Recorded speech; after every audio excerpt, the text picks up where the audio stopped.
মাত্র 2 বছরের একটা বাচ্চা, সে কি জানে তার আজকে জন্মদিন? যদি সে জানতো তাহলে হয়তো চিল্লাপাল্লা শুরু হয়ে যেত, কারণ তার জন্মদিনে কোনো রকম প্ল্যান করা হয়নি, কোনো রকম আয়োজন করা হয়নি। মাশাল্লাহ মাশাল্লাহ, আমাদের নুজায়রা বুড়ির 2 বছর হয়ে গেল। নুজায়রা বেবির বার্থডেতে কেক বানানো থেকে শুরু করে কি কি করলাম সেটাই আজ শেয়ার করব।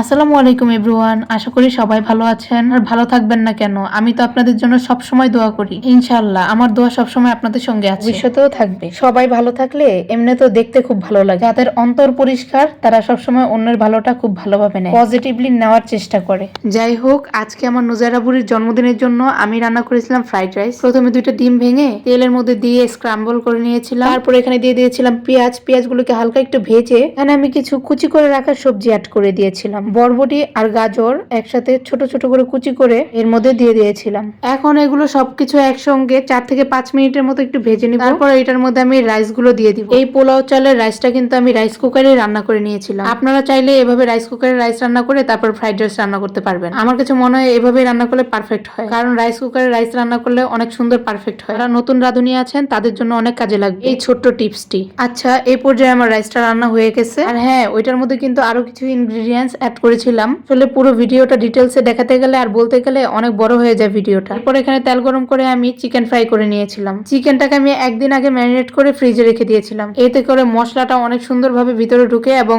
খেতেও খুব মজা লাগে। আর আমার ইচ্ছা আছে এই চিকেন ফ্রাইয়ের ভিডিওটা আমি আপনাদের কাছে একদিন রেসিপি শেয়ার করব। যাদের যাদের রেসিপি লাগবে তারা কমেন্ট করে জানায়েন। আর এই চিকেন ফ্রাইটা খেতে এত বেশি মজা লাগে, আর ফ্রাইড রাইসের সঙ্গে একদম জোস একটা কম্বিনেশন হয়। আসলে আমাদের জীবনটা অনেক ছোট্ট, তাই যার যেটা করতে মন চায় সেটা সে করে নিবে, আর যেটা খেতে মন চায় সেটা সে খেয়ে নিবেন। কারণ এই ছোট জীবনে টাকা পয়সা জমিয়ে রেখে কোনো লাভ নেই। কারণ আপনি যদি না খেয়ে টাকা পয়সা জমিয়ে রেখে মরে যান, টাকা হয়তো মানুষ খাবে আর না হয় পিঁপড়ায় খাবে, বাট আপনি তো খাইতে পারলেন না। এই জন্যই বলি, সময় থাকতে বয়স থাকতে নিজের শখগুলো পূরণ করে নেন। এই তো চিকেন ফ্রাইয়ের এক পাশটা প্রায় হয়ে গেছে। এখন আমি উল্টে পাল্টে ভেজে নিব। বারবার উল্টাপাল্টা করার দরকার নেই। তেলের মধ্যে চিকেনটা ছেড়ে দিয়ে একেবারে লো আঁচে রেখে দিলে কিছুক্ষণ পরে ভিতরে সিদ্ধ হয়ে যাবে আর মুচমুচাও হবে।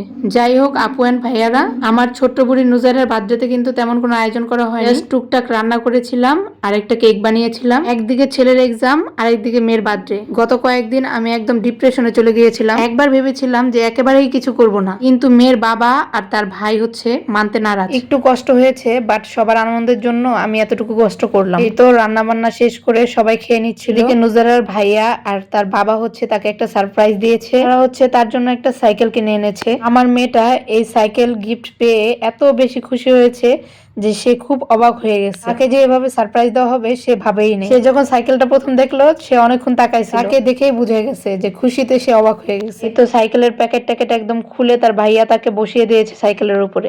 আর আমি তার জন্য এই কেকটা বানিয়েছিলাম। এই কেকটা কিন্তু আমি অনেক তাড়াহুড়ো করে বানিয়েছিলাম আর ভিডিও করতে পারি নাই। ওই যে বললাম না, আমার ছেলের এক্সাম ছিল, এক্সামের জন্য ব্যস্ত ছিলাম, তাই আমি ভিডিওটা করতে পারি নাই। এখন তাদের বসিয়ে দিয়েছিলাম কেক কাটার জন্য।